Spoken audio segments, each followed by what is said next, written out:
We're now on page 9, the subject of export. Now the reason you would want to export an image is that you require that image to be in some alternate usable format. In other words, not a CorelDraw file, but for example, you may need to take the image and place it on the web, in which case you might want to export to a format that's suitable for that, such as a PNG file, a JPEG file, a GIF or a GIF file, and that's what exporting is for. Now again, there's always a number of ways. Use your keyboard shortcut or up to File, but I'm going to use the icon and click Export. The first thing I want you to realize is that when you export, automatically the actual file name will be applied. But I'm going to call it, as you can see, I've already exported up here.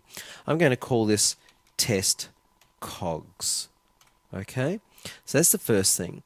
The next thing is, what is the file type, depending what version you have as to where that will be displayed. But effectively I'll use this drop down menu and I can choose a file type here, and there are a lot more than what we can actually see displayed there. If I move the scroll bar down, there are so many we can export to. But let's, for example, just go with a JPEG, a pretty common one that a lot of people export to for the web and so on.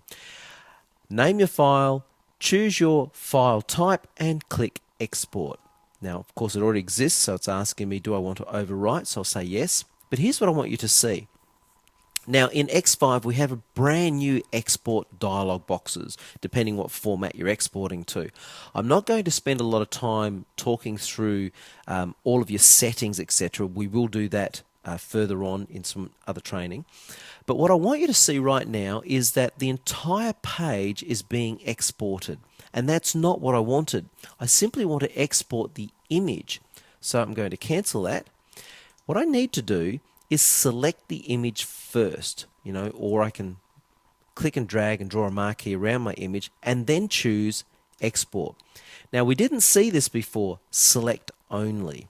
Watch this. If I deselect, then export, see the select only option's not there. Whereas if I select my image that I wish to export, I have the option of, do I only want to export that which I've selected rather than the whole page. So I could select various objects on a page and only choose to export those. So I'm going to do that, select only. I'll click this one because I'm going to export over the top of it and click export. Click yes. Now this time we'll see a display of only what we are exporting, as you can see. Now again, I won't run through all of these settings, but I will say this quickly. For convenience, just simply choose one of the three options.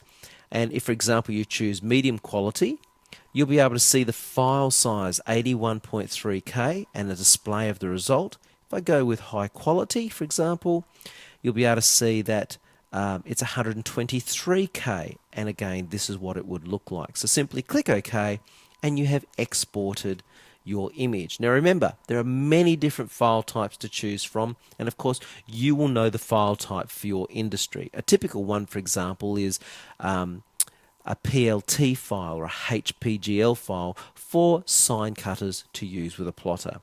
Anyway, so go ahead now and export this image. Select your image, export the image, choose a couple of different file types just to make sure you have a feel, and we'll move on to our next lesson.